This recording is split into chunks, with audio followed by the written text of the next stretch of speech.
Hello students, myself Vishu Chatwani. I am a chartered accountant and assistant professor in government college. इन दिनों में हमारे first grade के sample papers चल रहे हैं और ये हमारा 5वां सैम्पल पेपर है। इसके अंदर भी अपन 10 सेलेक्टेड MCQ सॉल्व करेंगे और आपको अगर पूरे 150 MCQ चाहिए तो इस वीडियो के डिस्क्रिप्शन बॉक्स में वो पूरी PDF फ्रीली अवेलेबल है, आप उसे कर सकते हैं। चलिए सर शुरू करते हैं। 13वां क्वेश्चन जो उस PDF में मिलेगा वो कहता है a new firm commenced business on 1st January 2020 and purchased goods costing 90,000 during the year. A sum of 6,000 was spent on the freight inward. At the end of the year, the cost of goods still unsold was 15,000, realizable value 12,000, sale during the year was rupees 120,000. What is the gross profit earned by the firm? ठीक है, आपने question को देखा कि एक firm ने कारोबार शुरू किया है और लास्ट में आपसे क्या मांगा है, सकल लाभ। तो आपको सबसे पहले क्वेश्चन सुनते ही दिमाग में क्या आना चाहिए कि इसके अंदर ग्रॉस प्रॉफिट कैसे निकलेगा। तो मैं जवाब दूंगा कि ग्रॉस प्रॉफिट ट्रेडिंग अकाउंट बना के निकलेगा। ट्रेडिंग अकाउंट में सबसे पहले ओपनिंग स्टॉक होता है जो इस क्वेश्चन में नहीं होगा क्योंकि नई फर्म है। इसके अलावा यहाँ पे आपको जितना परचेज हुआ है पूरे साल में वो लिखना होगा, जो कि परचेज इन्होंने 90,000 रुपये दे रखा है। इसके अलावा गुड्स को लाने में जो 6,000 रुपये लगा, जिसे अपन कैरेज इनवर्ड कहते हैं, वो कैरेज इनवर्ड या फ्रेट इनवर्ड 6,000 रुपये लगा। इसके बाद आपका जो भी क्लोजिंग स्टॉक है, जो माल आप नहीं बेच पाए, उसे आप क्रेडिट करेंगे। 15,000 उस माल की कीमत है, हालांकि उसकी रिलायजेबल वैल्यू 12,000 है, तो दोनों में से आप छोटी वैल्यू पिक करेंगे जो कि 12,000 रुपये होगी। ठीक है सर। और इसके बाद इसके अलावा आपको यहाँ पे CR साइड में सेल लिखना है, यानी जो खर्चा है वो आपने DR में लिख दिया और जो सेल है या सेविंग है वो आपने क्रेडिट साइड में लिख दी। आपने इस पूरे साल में 1,20,000 की सेल की है, तो आपकी जो क्रेडिट साइड का टोटल है वो 1,32,000 हो रहा है और आपका जो DR साइड का टोटल है वो 96,000 हो रहा है और जो DR और CR का गैप है वो करीबन 36,000 रुपये हो रहा है। तो आपने इस साल 36,000 रुपये कमाया है। आपका आंसर C रहने वाला है। तो बहुत ही आसान क्वेश्चन और मकसद वही कि क्वेश्चन देखते ही आपको क्वेश्चन याद आ जाए कि इसमें क्या करना है क्या नहीं। अगेन स्क्रीन पे क्वेश्चन आया, पॉज कर लीजिए, 2 मिनट ठहरिए, सोचिए कि इसका आंसर क्या होगा। निम्नलिखित में से कौन सा संबंध सत्य है? विच of the following relation is true? यहाँ P बराबर है प्रतिशतक या शतमक, D बराबर है दशमक और Q बराबर है चतुर्थक। इंग्लिश में नाम होते हैं परसेंटाइल, डेसाइल, क्वार्टाइल। मैं आपको बता दूं कि जो परसेंटाइल होता है उसका मान 100 माना जाता है, जो क्वार्टाइल होता है उसका मान 25 माना जाता है और जो D डेसाइल होता है उसका मान 10 माना जाता है। अब अगर अपन पहले पॉइंट को देखें तो इसमें P50 है, यानी ये तो हो गया 50, ठीक है, और Q1 का मतलब हो गया 25, यानी पहला जो फिगर दे रखा है वो दे रखा है 50, Q1 का मतलब है 25 और जो D5 दे रखा है उसका मतलब है 50। तो ये सब आपस में बराबर नहीं है। सेकंड में Q2 दे रखा है, तो Q1 25 होता है तो Q2 50 हो जाएगा, P50 का मतलब भी 50 हो जाएगा और यानी एक परसेंटाइल में बेस 100 माना जाता है, यानी पर पॉइंट 1 होता है। तो P50 मतलब 50 और D8 मतलब 80, तो ये सब भी बराबर नहीं है। Q2 का मान होता है 50, P50 का मान होता है 50 और D7 का मान होता है 70, तो ये भी संबंध बराबर नहीं है। लास्ट में Q2 का मतलब होता है 50, P50 का मतलब होता है 50 और D5 का मतलब भी होता है 50, तो ये सही है। कि सर ये कौन सा टॉपिक है? ये टॉपिक है पार्टीशन वैल्यूज़। कि सर ये पार्टीशन वैल्यूज़ कौन से टॉपिक में पढ़ा जाता है? ये सेंट्रल टेंडेंसी वाले टॉपिक में ही पढ़ा जाता है। मीन मीडियन मोड के बाद इनको पढ़ा जाता है पार्टीशन वैल्यूज़ या विभाजन मूल्य बोलते हैं, जो कि जैसे मीडियन तो सीरीज़ के 2 हिस्सों में बांटता है और पार्टीशन वैल्यू आप उसको चाहे 10 हिस्सों में बांटें, 4 हिस्सों में बांटें, 100 हिस्सों में बांटें, तो उसके लिए ये 100 हिस्सों में बांटना है तो प्रतिशतक या कहें परसेंटाइल काम आता है, और 10 हिस्सों में बांटना होता है तो डेसाइल काम आता है, और 4 हिस्सों में बांटना होता है तो क्वार्टाइल काम में आता है। चलिए सर, क्वेश्चन 26 कहता है फ्रॉम द फॉलोइंग रिसिप्ट्स। वैसे इस वीडियो का ये 3rd क्वेश्चन ही है, लेकिन उस PDF के अंदर आपको 2600 नंबर में मिलेगा, जो कि नीचे अवेलेबल है। From the following receipt which is capital profit? इनमें से क्या पूंजीगत लाभ है? Profit on sale of investment. एक मेरा मानना है कि आप एग्जाम में जब रहते हैं तो आप सारे ऑप्शन पढ़ लीजिए। हो सकता है आपको लगे सर इन्वेस्टमेंट को बेचा, इस पर कैपिटल प्रॉफिट होगा, आंसर मैं A कर देता हूँ। इतना जल्दी मत कीजिए, क्योंकि कई बार ऑल ऑफ द अबव भी आंसर होता है, नन ऑफ द अबव भी आंसर होते हैं, including A and B both भी इस तरह से आंसर भी होते हैं, तो इसलिए आप थोड़ा रुक जाइए। वैसे पहले वाले मामले में आपको कैपिटल प्रॉफिट हुआ भी नहीं है, क्योंकि जो ट्रेड इन्वेस्टमेंट है, यानी वो जो विनियोग आपने किया था वो आपने बिजनेस पर्पस से किया था। ठीक है, कई बार क्या होता है, हम ऐसी कंपनीज में इन्वेस्ट करते हैं जिससे हमारे ऑर्डिनरी बिजनेस को फ़ायदा मिलता है, तो वो ट्रेड इन्वेस्टमेंट होते हैं, और ट्रेड इन्वेस्टमेंट को बेचने से जो प्रॉफिट होगा वो रेवेन्यू प्रॉफिट होगा। ठीक है, इसके बाद सेकंड पॉइंट में profit on sale of stock. अब स्टॉक को तो हम बेचते ही हैं, लाभ हमें होता ही है, तो ये जो प्रॉफिट है वो भी रेवेन्यू प्रॉफिट है। Profit from recovery of bad debts previously return of, पहले जो अपन ने डूबत मान लिया था, जो पैसा पहले डूब गया था वो रिकवर हो गया है, तो ये भी आपका रेवेन्यू प्रॉफिट माना जाता है। रिकवर हुआ है, प्रॉफिट हुआ है, रेवेन्यू प्रॉफिट माना जाता है। और profit from issue of securities at premium, securities का मतलब होता है आपका शेयर्स, डिवेंचर, बॉन्ड्स, उसको अगर आपने इशू किया है, जारी किया है, उससे जो आपको प्रीमियम मिला है वो आपका कैपिटल प्रॉफिट है, क्योंकि ऐसा प्रॉफिट रोज रोज रेगुलर वे में नहीं होता, तो इस तरह का लाभ पूंजीगत लाभ माना जाएगा। तो इसका आंसर डी रहने वाला है। ठीक है, ऑप्शंस पढ़िएगा, कोशिश में मुझे जितना आता है, मुझे जितने कॉम्पिटिशन एग्जाम का तजुर्बा है मैं आपके साथ शेयर कर रहा हूँ, आप इसमें जितना पॉइंट का फ़ायदा उठाना चाहें। Next is which of the following statement is true, इनमें से क्या सही है। Consideration must result in a benefit to both parties, प्रतिफल के परिणाम स्वरूप दोनों पक्षों को लाभ होना चाहिए। ये कोई ज़रूरी बात नहीं है। अब ये क्वेश्चन कहाँ से है, ये आपका भारतीय अनुबंध अधिनियम, क्योंकि जो इंडियन कॉन्ट्रैक्ट एक्ट है उसके सेक्शन 1 से 75 जिसमें जनरल लॉज एंड प्रिंसिपल्स हैं वो आपके सिलेबस में है फर्स्ट ग्रेड में, तो वहाँ पे एक टॉपिक आता है कंसीडरेशन, प्रतिफल। प्रतिफल का मतलब क्या होता है, कुछ के बदले कुछ, मैं आपको कुछ दूंगा, बदले में आप मुझे कुछ देंगे, यानी राइट ना हो तो अभी देखा जाए तो मैं आपको एक वीडियो प्रोवाइड करा रहा हूँ और आप क्या दे रहे हैं, तो आप शायद डायरेक्ट तो नहीं दे रहे, पर इनडायरेक्ट वे में ये है कि आप इस वीडियो को देखेंगे तो वॉच टाइम मिलेगा, तो कभी ना कभी मेरे खाते में पैसे आएंगे, या मैं बीच बीच में जो विज्ञापन कर रहा हूँ या ये जो सैम्पल पेपर्स बेच रहा हूँ ये आप खरीदेंगे तो उससे मुझे मिलेगा कुछ ना कुछ। तो अगर मैं कहूँ कि मैं सैम्पल पेपर बेच रहा हूँ आपको, तो जो आपको मिल रहा है वो आपके लिए कंसीडरेशन है सैम्पल पेपर, और जो आप मुझे पैसे देंगे 250 रुपये वो मेरे लिए कंसीडरेशन है। तो कंसीडरेशन का मतलब होता है कुछ के बदले कुछ, लेकिन ज़रूरी नहीं कि कंसीडरेशन से दोनों को लाभ ही हो, दोनों को लाभ होना ज़रूरी नहीं है। ठीक है, तो ये पहला गलत है। Past consideration is no consideration in India, प्रतिफल क्या होता है, 3 तरह का होता है, वर्तमान, भूतकालीन और भविष्य वाला। तो भारत में भूतकालीन प्रतिफल को भी प्रतिफल माना जाता है, तो ये जो स्टेटमेंट लिखा हुआ है वो गलत लिखा हुआ है, सेकंड स्टेटमेंट गिवन है वो गलत लिखा हुआ है। भारत में भूतकालीन प्रतिफल भी प्रतिफल माना जाता है कि आपने मेरे लिए पास्ट में कुछ किया था, भूतकाल में आपने मेरे लिए कुछ किया था और मैंने अब आपको वचन दिया कि मैं आपको इतने पैसे एक्स अमाउंट दूंगा, तो ये भूतकालीन प्रतिफल है। उसमें काम पहले होता है, वचन बाद में मिलता है, तो इंडिया में वो वैलिड है। कंसीडरेशन मस्ट बी एडिक्वेट, प्रतिफल जो है वो पर्याप्त होना चाहिए, तो ये भी गलत है।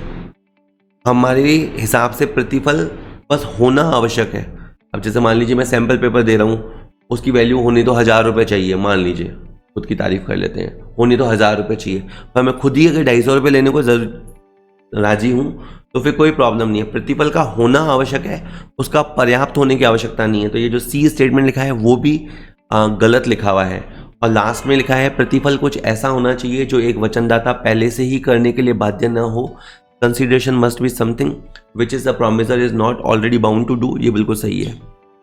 ये कथन बिल्कुल सही है कि जैसे अगर मान लीजिए एक व्यक्ति ने एक वकील को हायर किया और मान लीजिए कि 25,000 रुपये फीस तय हुई, ठीक है, और बाद में इस व्यक्ति ने कहा कि इस वकील साहब अगर आप मुझे केस जिता देंगे तो मैं आपको 5,000 रुपये और दूंगा, तो ये जो 5,000 रुपये है ये वैलिड कंसीडरेशन नहीं है, क्योंकि उसने जो 25,000 रुपये हमसे पहले लिए हैं वो उसने हमसे केस जिताने के लिए लिए हैं, वहाँ वो काम पहले से ही करने के लिए बाध्य है। हमने 25,000 में उसको यही तो कहा है कि आप हमें केस जिताने की कोशिश करेंगे, तो ये जो 5,000 रुपये एक्स्ट्रा दिया गया उसके लिए तो कुछ प्रतिफल है ही नहीं। तो हमेशा प्रतिफल ऐसा होना चाहिए जिसके लिए सामने वाला पहले से ही बाध्य ना हो, वो तो इस 25,000 में वो पहले से ही बाध्य था, ठीक है। ये तो जस्ट मैंने ऐसे ही आपको एग्जाम्पल देने की कोशिश की, बाकी नियम यही है कि प्रतिफल कुछ ऐसा होना चाहिए जिसके लिए पहले से ही वो अपने कर्तव्यों के अधीन करने के लिए बाध्य ना हो। तो ये जो डी वाला स्टेटमेंट है ये बिल्कुल ट्रू लिखा हुआ है, बाकी जो तीनों लिखे हुए थे उसमें कुछ ना कुछ गलती थी, फॉल्स से वो। चलिए 54th क्वेश्चन जो आपको वहाँ मिलेगा, वहाँ लिखा है primary responsibility for the adequacy of financial statement disclosure rest with the वित्तीय विवरणों में पर्याप्त प्रकटीकरण की मूलभूत जिम्मेदारी किसकी होती है? अंकेशक की होती है, प्रबंधक की होती है, अंकेशक के स्टाफ की होती है, सेंट्रल गवर्नमेंट की होती है? देखिए सर, जो बेसिकली जिम्मेदारी होती है कि जो फाइनेंशियल स्टेटमेंट बनाए जाएं, पहले तो फाइनेंशियल स्टेटमेंट को बनाने की और पर्याप्त संख्या में वो बनाए जाएं, इसकी जो मूलभूत जिम्मेदारी होती है वो मैनेजमेंट की होती है। ऑडिटर का काम उसके बाद का होता है। ऑडिटर का काम उस बने हुए फाइनेंशियल स्टेटमेंट की जांच करना होता है, उनकी वैलिडिटी को चेक करना होता है, वो सही है या नहीं वो जांच करना होता है।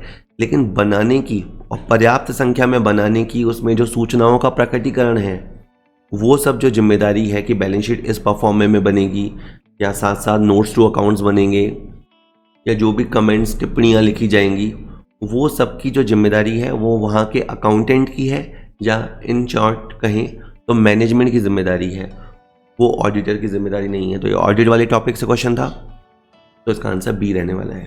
ठीक है सर, अगेन स्क्रीन पॉज कर लीजिए। क्वेश्चन आ गया है सामने। दो व्यक्ति एक्स और वाई एक कंपनी में नौकरी के लिए आवेदन करते हैं। एक्स के चयन होने की संभावना 2/5 है और वाई की संभावना 4/7 है।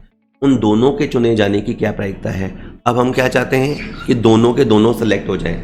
हम चाहते हैं कि एक्स भी सेलेक्ट हो जाए और हिंदी में और वाई भी सेलेक्ट हो जाए। इसे कैसे दिखाते हैं? एक्स भी सेलेक्ट हो जाए और वाई भी सिलेक्ट हो जाए। अब आप जानते हैं कि जब दो व्यक्ति नौकरी के लिए अप्लाई करते हैं तो ये स्वतंत्र घटनाओं के उदाहरण हैं। मतलब एक्स के सिलेक्शन का वाई के सिलेक्शन पे कोई प्रभाव नहीं पड़ता या वाई के सिलेक्शन का एक्स के सिलेक्शन पे कोई प्रभाव नहीं पड़ता। तो ये दोनों स्वतंत्र घटनाएं हैं। अब हम चाहते हैं कि ये दोनों स्वतंत्र घटनाएं घटित हो जाएं। हम चाहते हैं एक्स भी घटित हो जाए और वाई भी घटित हो जाए। एक्स के घटित होने की संभावना 2/5 है और y के घटित होने की संभावना 4/7 है। तो इन दोनों के सेलेक्ट होने की संभावना या कहें इन दोनों घटनाओं के घटित होने की संभावना है 8/35, 8/35। ये इसका आंसर आएगा। तो इस क्वेश्चन में जो लगेगी वो गुणात्मक प्रमेय लगेगी। सर ये कौन से टॉपिक का क्वेश्चन है? सर ये प्रोबेबिलिटी का क्वेश्चन है और प्रोबेबिलिटी में एक योगात्मक प्रमेय होती है। कभी कभी कुछ मामलों में आपको दोनों घटनाओं को जोड़ना होता है और अभी आप यहाँ चाह रहे हो कि ये काम दोनों के दोनों ही होने चाहिए, तो आपको गुणात्मक प्रमेय का प्रयोग करना पड़ेगा। स्वतंत्र घटनाओं के मामले में ये वाला सूत्र रहता है और 8/35 इसका आंसर रहने वाला है। तो सर जैसे ही एग्ज़ाम फॉर्म भरे जाते हैं या नोटिफिकेशन आ जाता है तो एज़ यूजुअल सबसे बड़ी डिमांड यही होती है कि सर सैम्पल पेपर्स मिल जाएँ तो बढ़िया हो जाए।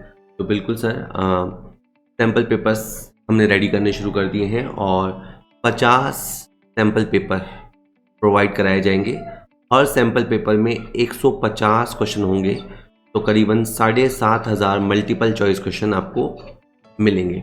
तो ये सैम्पल पेपर मात्र 249 रुपीज़ की कॉस्ट में होंगे। तो अगर आप तैयारी कर चुके हैं, एग्ज़ाम्स नज़दीक आ चुके हैं, आप अपनी तैयारी को परखना चाहते हैं, तो ये आपके लिए मोस्ट सूटेबल रहने वाले हैं। इसके अंदर 120 क्वेश्चन जैसे कॉमर्स के रहते हैं वो हैं और इसके अलावा 30 क्वेश्चन जो साइकोलॉजी वाले आते हैं वो साइकोलॉजी वाले क्वेश्चन भी इंक्लूड किए गए हैं। आंसर्स दिए गए हैं, यथासंभव उनके सॉल्यूशंस भी दिए गए हैं। क्वेश्चंस हिंदी और इंग्लिश दोनों माध्यमों में हैं और इंग्लिश भी कोई ऐसे बिल्कुल गूगल टाइप इंग्लिश नहीं है, जो प्रॉपर इंग्लिश या प्रॉपर हिंदी होती है। तो बहुत कोशिश की है अच्छे से, कोशिश ये भी की है कि क्वेश्चनों में रिपीटेशन ना हो, स्टैंडर्ड क्वेश्चंस लें, हर तरह के क्वेश्चन लिए हैं, सिंपल से लेकर टफ और बहुत टफ तक के क्वेश्चंस भी लिए गए हैं। तो डेफिनेटली 6 क्वेश्चन पेपर मैंने जस्ट अवेलेबल कराए हैं जस्ट फ्री ऑफ कॉस्ट, ताकि आप देख के आइडिया लग सके। तो अगर आपको ये क्वेश्चंस करने के बाद आपको लगता है कि इनसे हमारी तैयारी अच्छी हो रही है, तो अगर 6 में इतनी अच्छी तैयारी हो सकती है तो 50 में तो बहुत अच्छी तैयारी हो सकती है और श्योर शॉट आप अपना सिलेक्शन सिक्योर कर सकते हैं। तो जस्ट ये अवेलेबल है, ठीक है। 21 मई से ये फुल फ्लैजेड अवेलेबल हो जाएंगे। तो अगर आप उसके बाद वीडियो पे देख रहे हैं, ये वीडियो देख रहे हैं, तो ऐप के अंदर ये अवेलेबल है। और अगर उससे पहले भी हैं तो जैसे जैसे तैयार होते जा रहे हैं हमने इसको अपलोड कर दिया है and these are available for sales. तो जरूर जाइएगा, जरूर चेक कीजिएगा। अगला क्वेश्चन 61 कहता है, a company has 9 directors On January 1st, 2021, the office of 2 directors have fallen vacant on 16 January 2021. The quorum required for conducting a board meeting is, well, पहले एक कंपनी में 9 डायरेक्टर हुआ करते थे, ठीक है. मैक्सिमम कितने होते हैं? 20 डायरेक्टर. इस कंपनी में कितने हैं? 9 डायरेक्टर. 9 में से 2 की पोस्ट खाली हो गई, उन्होंने ऑफिस छोड़ दिया, तो 7 लोग रह गए. मान लीजिए एक बोर्ड मीटिंग होनी है, ठीक है, तो उसमें कम से कम कितने व्यक्ति होने चाहिए? अब आप लगाओ, बताओ कि 7 लोगों की मीटिंग है, तो कोई अगर तुक्के पे लगाओगे तो सर 2 लोग तो होने चाहिए, कोई बोलेगा सर लोग कम से कम 4 लोग तो होने चाहिए. तो उसका रूल है 1/3 का, कि कोरम के लिए कम से कम 1/3 सदस्य होने चाहिए. तो अगर 7 लोग हैं, 7 सीट्स भरी हुई हैं, तो 2.33 व्यक्ति होने चाहिए. अगेन आप फंस गए. 2.33 व्यक्ति में या तो व्यक्ति 2 होंगे या 3 होंगे, तो इसे आप आगे की तरफ राउंड ऑफ करेंगे. फिर आप कहेंगे कि सर मैथ्स में तो होता है ना कि 0.5 के बाद राउंड ऑफ आगे की तरफ होता है, नहीं तो पीछे की तरफ राउंड ऑफ होता है. वो नियम मैथ्स में होता होगा, यहाँ पे कंपनीज एक्ट के नियम लगेंगे. अच्छा, बाय द वे टॉपिक किससे रिलेटेड है? ये कंपनी सेक्रेटरी वाले टॉपिक से रिलेटेड है, क्योंकि कंपनी सेक्रेटरी को कंपनी लॉ की पूरी जानकारी होनी चाहिए, ठीक है. तो ये टॉपिक तुम्हारे कोर्स में है. तो तीन लोग अगर मीटिंग लेंगे तो माना जाएगा कि कोरम पूरा हो गया, और कोरम पूरा होता है तो ही वो मीटिंग वैलिड होती है. अगर किसी सभा में कोरम ही पूरा ना हो तो उस मीटिंग के जो भी डिसीजन होंगे वो नल एंड वॉइड होंगे, उनका कोई प्रभाव नहीं होगा. तो सबसे पहले प्राइमरी मीटिंग होल्ड करने से पहले या मीटिंग शुरू करने से पहले ही आपको ये सुनिश्चित करना होता है कि कोरम मौजूद है या नहीं है. तो 3 पे कोरम माना जाएगा. एक बार मैं नियम पढ़ के बताता हूँ. जो टोटल स्ट्रेंथ है वो 7 की है. कोरम जो है वो जो होना चाहिए, quorum shall be higher of 2 और 1/3, मतलब 2 लोग तो होने ही चाहिए. मीटिंग कर भाई एक व्यक्ति तो मीटिंग कर भी नहीं सकता, तो ये तो अंडरस्टूड है कि एक मीटिंग को होल्ड करने के लिए कम से कम 2 लोग चाहिए. एक तो 2 को पकड़ लो आप, या कितने लोग चाहिए? 1/3 लोग. और 1/3 के हिसाब से कितने लोग चाहिए? 1/3 के हिसाब से चाहिए 2.33 को आप राउंड ऑफ करेंगे आगे की तरफ. तो कुल मिला के इस मीटिंग को होल्ड करने के लिए या वैलिड या वाजिब ठहराने के लिए, वैध ठहराने के लिए कम से कम 3 निदेशक होने चाहिए.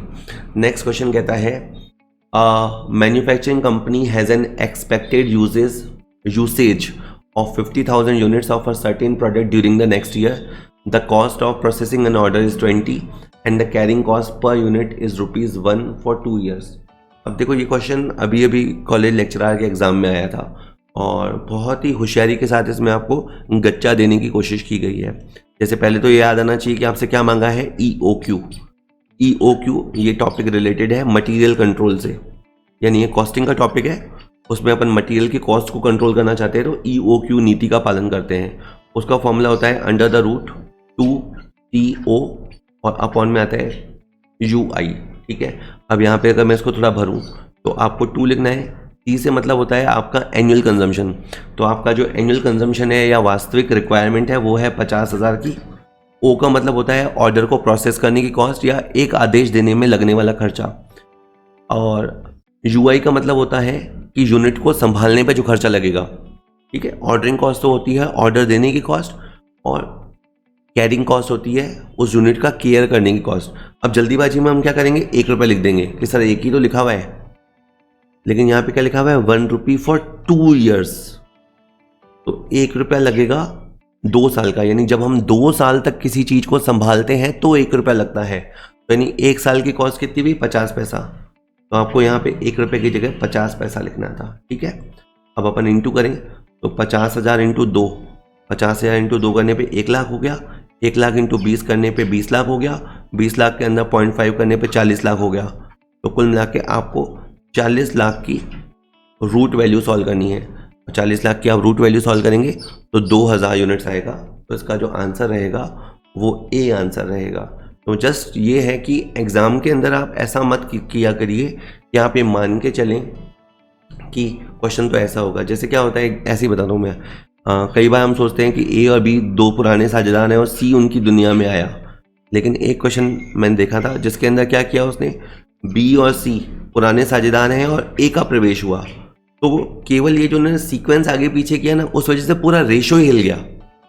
पुराने साझेदारों के नाम थे BC, नए का एडमिशन हुआ A, और बाद में वापस उसने ABC का अनुपात पूछ लिया. तो ऐसा अब वो पूरा क्वेश्चन घूम जाएगा, आप देखेंगे उस क्वेश्चन को तो जस्ट मैं कहना ये चाहता हूँ कि आप क्वेश्चन को बहुत ध्यान से पढ़ा कीजिए, और यही फ़र्क पड़ता है। जो वो लोग कहते हैं ना कि 10 क्वेश्चन देखने से क्या होगा, 150 क्वेश्चन कर लेने से क्या होगा, 10 क्वेश्चनों से कुछ नहीं होता। इससे एक आपको आदत आती है, आपके एक नेचर में एक अलर्टनेस आती है, एक सजगता आपके नेचर में आती है कि नहीं, क्वेश्चन आपको गच्चा दे सकता है। और मान लीजिए कि कॉलेज लेक्चर के एग्जाम में किसी ने गच्चा खा लिया, इस क्वेश्चन में गच्चा खा गया, भगवान नहीं करे वो जो बंदा है, एस्पिरेंट है, वो 2 नंबर से रह गया, तो आप देखिए कि कितना बड़ा उसको दुख देगा कि वो 2 नंबर से रह गया। ये 3 नंबर का क्वेश्चन था, मान लीजिए आपके क्वेश्चन जो भी नंबर के आते हैं, तो मान लीजिए कि 3 नंबर का क्वेश्चन है, तो 2 नंबर से वो रह गया और 3 नंबर का आता हुआ क्वेश्चन उसने गलती कर दिया। केवल उसने ये नहीं पढ़ा कि ये जो भंडारण लागत 1 रुपया दे रखी है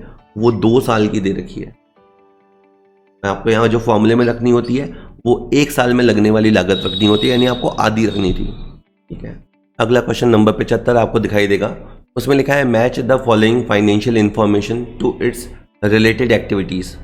तो ठीक है, एक तरफ आपको एक्टिविटीज़ दे रखी है और दूसरी तरफ आपको टाइप ऑफ एक्टिविटी सेलेक्ट करना है। तो बायबैक ऑफ इक्विटी शेयर, जब एक कंपनी अपने इक्विटी शेयर्स को खरीद लेती है, यानी पहले तो इक्विटी शेयर कंपनी इशू करती है, वो भी फाइनेंसिंग एक्टिविटी होती है, और जब कंपनी अपने ही इक्विटी शेयर्स को वापस खरीद लेती है तो वो भी फाइनेंसिंग एक्टिविटी होती है। तो आपका ए जो है वो 4 से जाके मिलेगा। ठीक है, इसमें मुझे पता है जो मुझे सुन रहे हैं वो हर तरह की ऑडियंस है, तो मैं मान के चलता हूँ, मेरा ये टीचिंग हैबिट है कि मैं मान के चलता हूँ कि सामने वाले को नहीं आता, तो मैं पहले से ही मान के बैठूंगा कि आप को सारा कुछ आता है। मैं अब इसमें कहना ही चाहता था कि जैसे ए का जब मिलान हो गया 4 से, तो मैं ऑप्शन देखूंगा, तो मेरे अब सी ऑप्शन और डी ऑप्शन कट गए। यानी अगर मैं शॉर्ट हूँ कि ए का मिलान 4 से होगा, यानी ये टैक्टिक ये है कि अगर आप किसी चीज़ को लेकर श्योर हैं तो कुछ ऑप्शंस आप डिलीट कर सकते हैं। अब आपका सी और डी डिलीट हो गया क्योंकि ए का मिलान 4 से हो रहा है, वो पहले या दूसरे ऑप्शन में ही हो रहा है, बट इसके लिए आपको कॉन्फिडेंस होना चाहिए, तो ही बाकी को आप एलिमिनेट किया करो। इंटरेस्ट रिसीव्ड ऑन इन्वेस्टमेंट, हम जो विनियोग करते हैं, हम जो इन्वेस्ट करते हैं, वो इन्वेस्टिंग एक्टिविटी होता है, और नतीजे के तौर पे जो हमें ब्याज मिलता है वो भी इन्वेस्टिंग एक्टिविटी होता है। तो इंटरेस्ट रिसीव जो होता है वो इन्वेस्टिंग एक्टिविटी होता है। तो सेकंड का मिलान थर्ड से होगा, यानी आपका बी का जो है वो थर्ड से मिलान होगा। तो बी का थर्ड से मिलान हो गया, तो मेरा यहाँ वैसे आंसर आ चुका है, क्योंकि ए का 4 से और बी का थर्ड से मिलान हो गया है, तो अब ये भी कट गया। तो अगर मुझे अगले 2 पॉइंट नहीं भी आते हैं तो भी मेरा काम हो गया है। कैश, कुछ लोग वो सोचते हैं तो बड़े क्वेश्चन है, मैं कहता हूँ उल्टा ये वाले क्वेश्चन आसान है, क्योंकि 4 में से आपके अगर 2 भी लग जाते हैं ना सही, तो थर्ड और फोर्थ तो लगभग सेट हो जाते हैं। Next is cash payment to suppliers. Suppliers को तो हम आए दिन रेगुलर वे में पेमेंट करते ही हैं, तो उसको पेमेंट करना ऑपरेटिंग एक्टिविटी में आता है। तो सी जाके 2 से मिलेगा, तो सी का मिलान जो होगा वो 2 से मिलान होगा, तो C 2 भी हो गया, वहाँ पर कन्फर्म हो गया। और अब तो लास्ट D1 ही बचा। बाय द वे क्या है, तो बैंक में जो हम रोकड़ जमा कराते हैं तो वो cash and cash equivalent category में आती है। उसमें किसी भी तरह का ना इनफ्लो होता है ना आउटफ्लो होता है।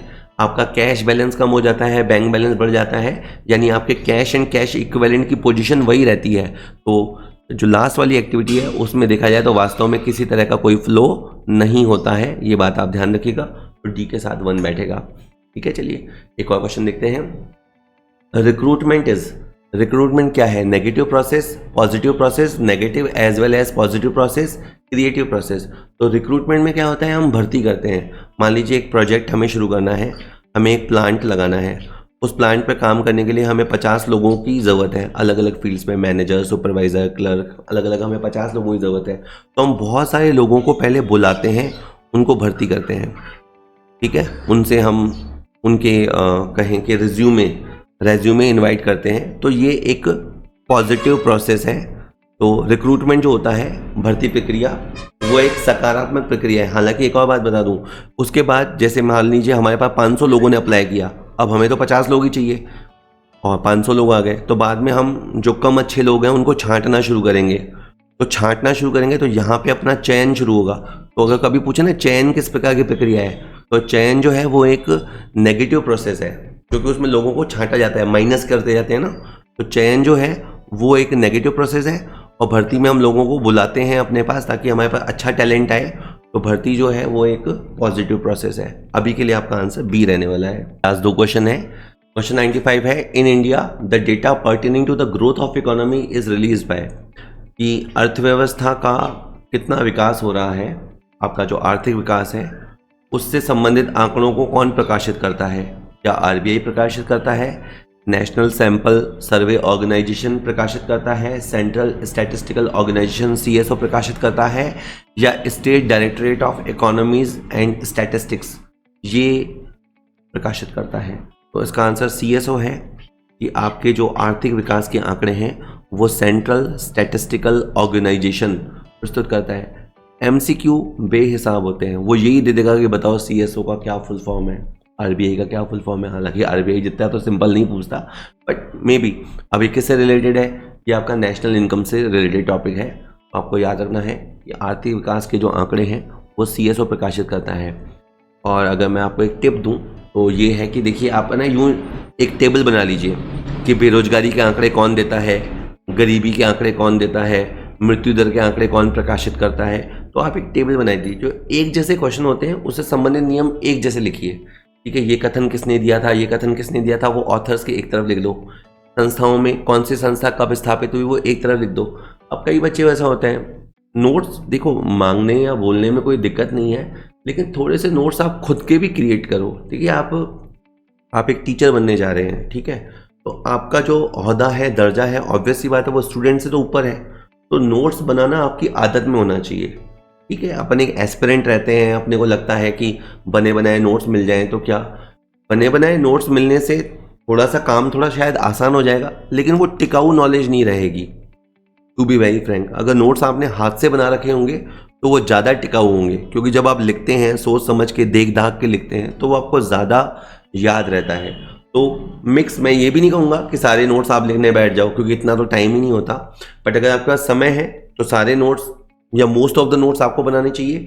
और अगर समय कम है तो कुछ तो नोट्स आप रेडीमेड ले लीजिए, और कुछ नोट्स जो प्रीशियस हैं, इंपॉर्टेंट हैं, उनको आप फिर खुद से बनाइए। बाकी तो चॉइस आपकी है। ठीक है सर, इसका आंकड़ा सीएसओ रहेगा। और आज का लास्ट क्वेश्चन आ रहा है, which one of the following is correct, इनमें से क्या सही है? Liquidity ratio measures the long term solvency of a concern, कि जो तरलता अनुपात होते हैं वो लॉन्ग टर्म सॉल्वेंसी यानी दीर्घकालीन शोधन क्षमता को मापते हैं, तो बिल्कुल गलत है। क्योंकि जो तरलता अनुपात होते हैं वो आपकी अल्पकालीन पोजीशन को आप मापते हैं, कि जैसे करंट रेशियो है या लिक्विड रेशियो है, वो ये बताते हैं कि आप अपने करंट डेट चुका पाएंगे या नहीं, ये लॉन्ग टर्म सॉल्वेंसी को नहीं बताते। तो पहला गलत लिखा है। Inventory is a part of liquid assets, ये भी गलत है। अपन जानते हैं कि जब हम करंट एसेट्स लेते हैं और लिक्विड एसेट लेते हैं तो दो आइटम में अपन छोड़ देते हैं, एक तो अपन स्टॉक को माइनस कर देते हैं, इन्वेंट्री जिसको बोलते हैं, उसे अपन माइनस कर देते हैं, और एक प्रीपेड होता है। इन दोनों आइटमों को अपन लिक्विड एसेट्स की डेफिनेशन में शामिल नहीं करते। तो ये जो बी इन्होंने लिखा है वो गलत लिखा है। कहता है third, rule of thumb for asset test ratio is 2:1, ये भी गलत लिखा है। अब देखो, आपको पता होना चाहिए कि एसेट टेस्ट रेशियो यानी लिक्विड रेशियो, और लिक्विड रेशियो की जो आइडियल सिचुएशन है वो है 1:1। 2:1 भी है, बट 2:1 जो है वो करंट रेशियो की है, और इस क्वेश्चन में इन्होंने करंट रेशियो नहीं बोला है, इनमें इन्होंने एसिड टेस्ट रेशियो बोला है। एसिड टेस्ट रेशियो का मतलब लिक्विड रेशियो होता है, और लिक्विड रेशियो की पोजीशन 1:1 होती है। तो ये कथन भी, थर्ड वाला भी गलत है। अब चौथे पे बात रह गई है। अब चौथे में लिखा है the amount of gross asset is equal to net capital employed, तो ये भी गलत है। अगर जब आप कैपिटल एम्प्लॉयड निकालने जाते हैं तो आपको अपने सारे असेट जोड़ने होते हैं, ये बात सही है, लेकिन उस असेट्स में से आपको करंट लायबिलिटी लेस करना होता है।